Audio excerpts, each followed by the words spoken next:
Hello everyone. तो स्वागत है आपके अपने YouTube channel the explainer man में। और आज हम बात करने वाले हैं एक न्यू टॉपिक के बारे में जिसका नाम है मास कन्वर्जन। और ये आपका जैसे आपको पता है चैप्टर 11 है और यहाँ पे हम कन्वर्जन पढ़ रहे हैं। तो यहाँ पे मास का कन्वर्जन किया जाएगा और मास को हिंदी में कहते हैं द्रव्यमान। क्या कहते हैं? द्रव्यमान कहते हैं। यानी किसी भी द्रव्य किसी भी जो पदार्थ होता है, जो मैटर होता है, उसके मास को हम किस तरीके से कन्वर्ट कर सकते हैं एक यूनिट से दूसरी यूनिट में। ये सारी चीज़ें हम इस पार्ट में हम सीखने वाले हैं। तो चलिए आगे बढ़ते हैं और शुरू करते हैं। ठीक है। तो अब सबसे पहले हम ये जानने की बात कोशिश करते हैं कि एक्चुअली में मास क्या होता है। तो मास क्या होता है? Mass is the amount of matter substance that makes up an object. यानी कोई भी ऑब्जेक्ट है, कोई भी ऑब्जेक्ट है, वो किस तरीके से बनी होती है। ऑब्वियसली वो आपकी मैटर से बनी होती है, किसी सब्सटेंस से बनी होती है, यानी कि पदार्थ से बनी होती है। किससे बनी होती है? पदार्थ से बनी होती है। तो ये देखा जाता है कि वो जो ऑब्जेक्ट है, वो उसमें जो पदार्थ जिससे बन रही है वो कितने अमाउंट में है, कितनी अमाउंट में है, उसे कहा जाता है मास। जैसे कि अर्थ है, अर्थ जिस पदार्थ से बनी है, अर्थ जिस पदार्थ से बनी है उसमें वो पदार्थ कितना मौजूद है, कितने अमाउंट में मौजूद है, वही उसका क्या कहलाता है? मास कहलाता है। क्या कहलाता है? मास कहलाता है। ठीक है ना। अगर मैं बात करूं ऐसे ही कि जैसे कि आपके पास कोई भी ब्रिक है, कोई भी ईंट दी गई है, ठीक है, उस ईंट को बनाने में किसका यूज किया गया है? उस ईंट को बनाने में यूज किया गया है मिट्टी का। उस मिट्टी क्या है? मिट्टी क्या है? आपका मैटर है। तो उस मैटर से हम क्या बना रहे हैं? एक ब्रिक बना रहे हैं, यानी कि एक ईंट बना रहे हैं। ठीक है ना। तो उस ईंट को बनाने में कितनी अमाउंट में मिट्टी इस्तेमाल की गई है, वो उसका मास कहलाएगी। ठीक है ना। अब जैसे कि हमारा जो शरीर होता है, हमारा जो शरीर है वो मांसपेशियों से, हड्डियों से, रक्त से और भी बहुत सारी चीज़ें ऐसी से बना होता है। तो हम यही देखते हैं कि हमारा जो मांस होता है, हम कहते हैं हमारा, हम अपना वजन तौलते हैं इसमें जो देखते हैं हम, तो एक्चुअली वो मांस होता है। क्या होता है? मांस होता है। यानी कि हमारे शरीर के अंदर ये सारी चीज़ें कितनी मौजूद हैं, कितनी अमाउंट में मौजूद हैं, ये क्या कहलाता है? आपका मास कहलाता है। तो अब आगे बढ़ते हैं। तो आगे क्या है? अब हम जानते हैं यूनिट्स के बारे में। तो यूनिट के बारे में जान लेते हैं एक बार। तो सबसे बड़ी जो यूनिट होती है, हम यहाँ पे देख पा रहे हो आपकी स्क्रीन पर, ये आपको नीचे से स्मॉलर टू लार्जर यूनिट दी गई हैं। कैसी दी गई हैं? स्मॉलर टू लार्जर यूनिट दी गई हैं। तो सबसे बड़ी जो यूनिट होती है किलोग्राम होती है, जिसको हम केजी बोलते हैं, केजी लिखते हैं। इसके बाद होती है, इससे छोटी होती है हेक्टोग्राम। इसके बाद छोटी होती है डेकाग्राम। इसके बाद इससे भी छोटी होती है ग्राम। और इसके बाद होती है आपकी डेसीग्राम, जिसको डीजी लिखा जाता है। इसके बाद होती है आपकी सेंटीग्राम, जिसे सीजी कहा जाता है। और सबसे छोटी होती है आपकी मिलीग्राम, जिसको एमजी कहा जाता है। ठीक है। तो इसको हम अलग अलग यूनिट को अलग अलग एब्रीविएट फॉर्म में, यानी कि शॉर्ट फॉर्म में लिखते हैं। ठीक है ना। तो इस तरीके से आप इसे लिख सकते हो या स्क्रीनशॉट लेके आप इन्हें याद भी कर सकते हो। लेकिन बेहतर यही रहेगा कि आप लिखो, जिससे कि आपको अच्छे से याद हो जाए। ठीक है ना। तो आपको शॉर्ट फॉर्म में इस तरीके से लिखनी है। ये आपकी सभी एब्रीविएशन फॉर्म है। ठीक है ना। कैसी फॉर्म है आपकी? ये एब्रीविएशन फॉर्म है, यानी कि शॉर्ट फॉर्म है ये। तो इनको आपको याद रखना है। अब बढ़ते हैं आगे। किस तरीके से हम कन्वर्जन करते हैं। ठीक है।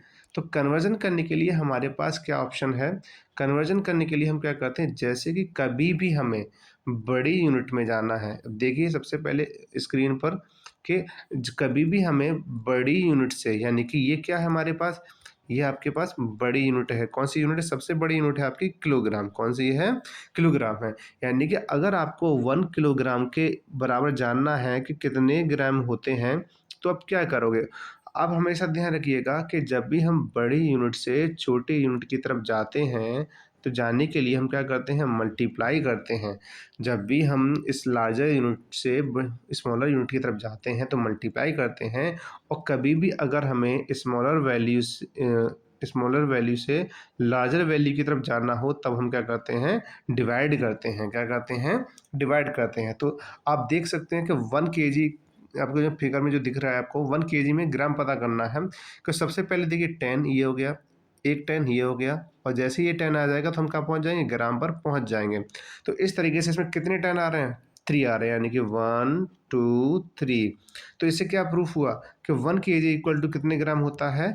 1000 ग्राम होता है। अगर हमें ये पता करना है कि 1 KG equal to how many decagram, how many decagram, हमें पता करना है कि 1 केजी में कितने डेकाग्राम होते हैं। तो अब देखिए किलोग्राम से जा रहे हैं हम, तो एक एक ये हो गया हमारे पास।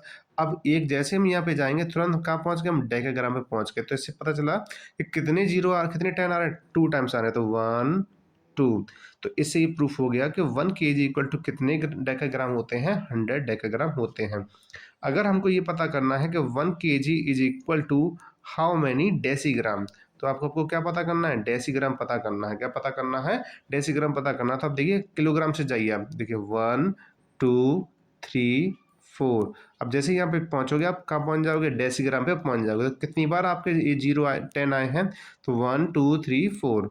तो 4 हो गया तो कितना हो जाएगा, 1 2 3 4।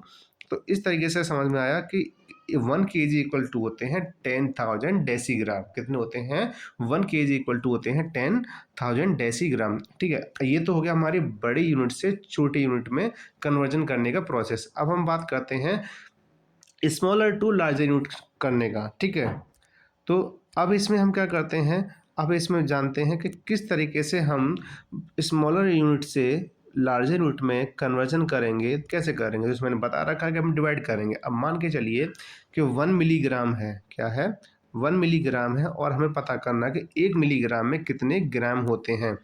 तो जैसा कि आप देख पा रहे हैं कि 1 मिलीग्राम में आप देखो यहाँ पे हमें डिवाइड करना है। तो सबसे पहले हम यहाँ पे गए, फिर यहाँ पर आए, ठीक है, इसके बाद फिर हम यहाँ पर आए। तो हमने देखा कि हम यहाँ पे आते ही हम ग्राम पर आ गए। हमने देखा कितनी बार गए, 1 2 3। तो आप नीचे लिख दोगे 1 2 3, यानी कि 1 मिलीग्राम में कितने ग्राम होते हैं, 1/1000 ग्राम होते हैं। कितने होते हैं, 1/1000 ग्राम होते हैं। ठीक है ना।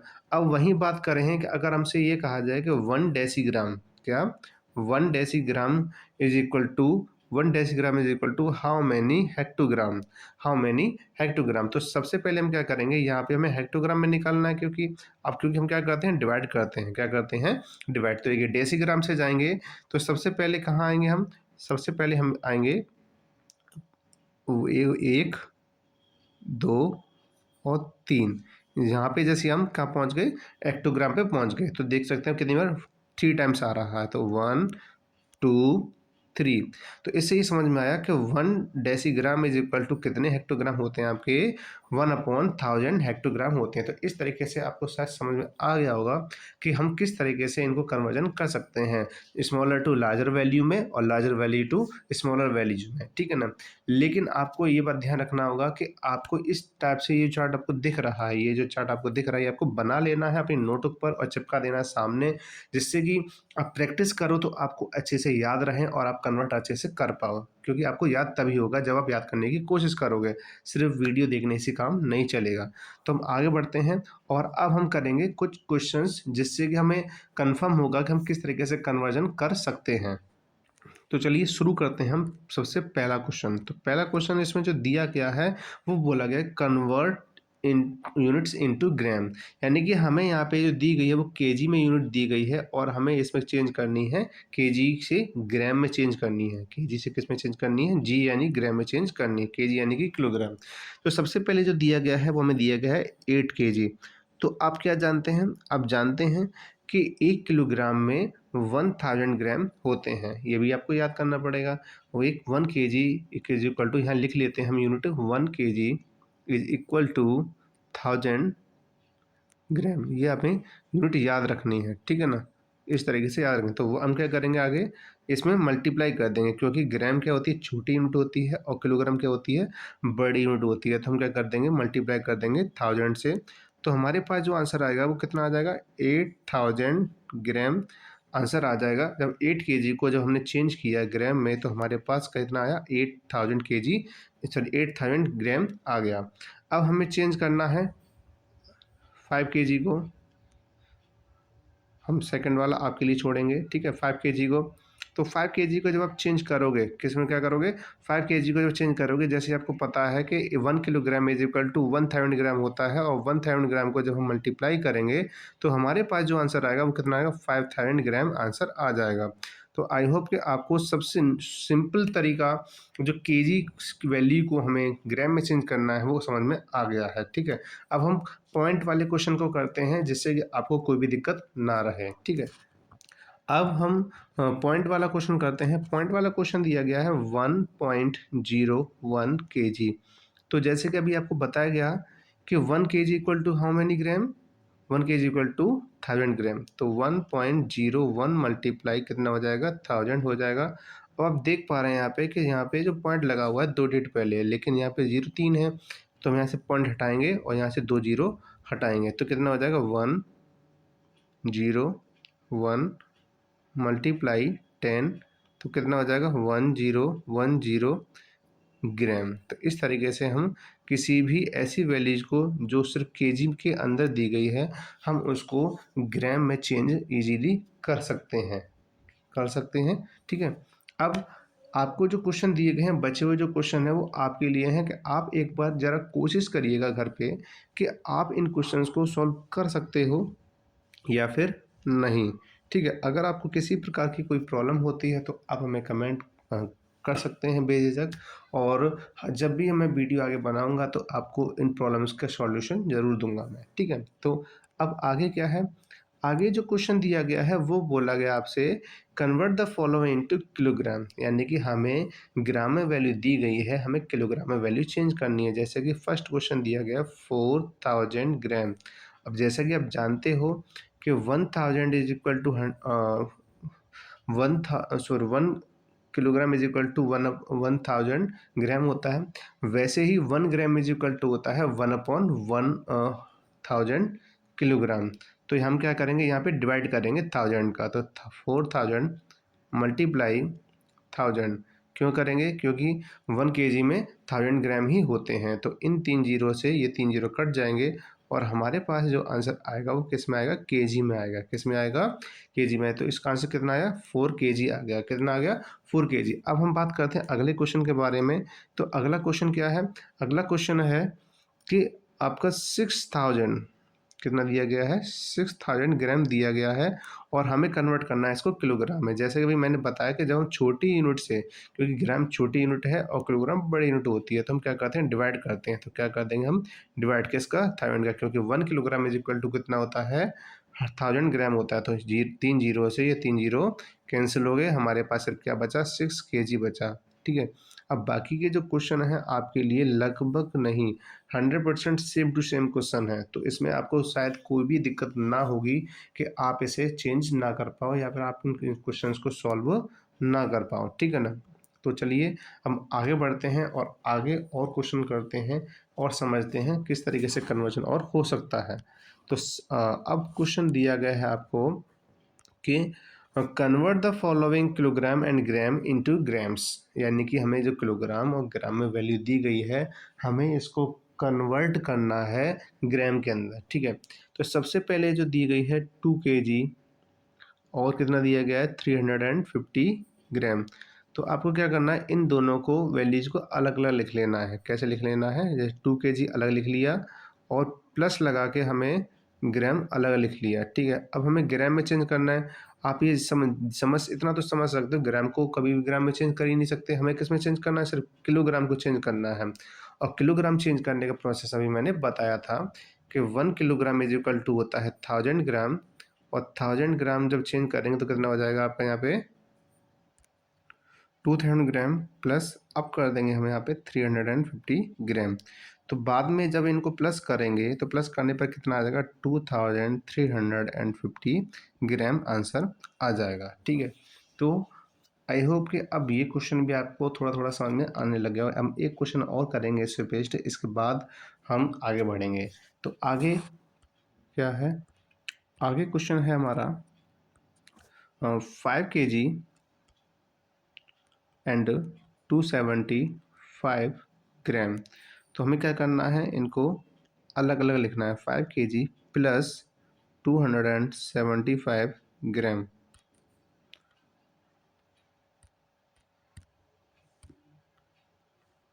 अब हमें क्या करना है, केजी को चेंज करना है, तो 5 मल्टीप्लाई 1000 प्लस 275। जब इनको मल्टीप्लाई करेंगे कितना आ जाएगा 5000 आ जाएगा, प्लस हमारा कितना आ जाएगा 275, और जब मैंने प्लस करेंगे तो कितना आ जाएगा 5275 ग्राम। ये हमारा फाइनल आंसर आ जाएगा। तो इस तरीके से हम किसी भी ऐसी वैल्यू को जो किलोग्राम और ग्राम में दी गई है, हम ईज़िली हम क्या कर सकते हैं, ग्राम में चेंज कर सकते हैं, ठीक है। अब ये जो क्वेश्चन बचे हैं आपके 3 क्वेश्चन, वो आपको करने हैं।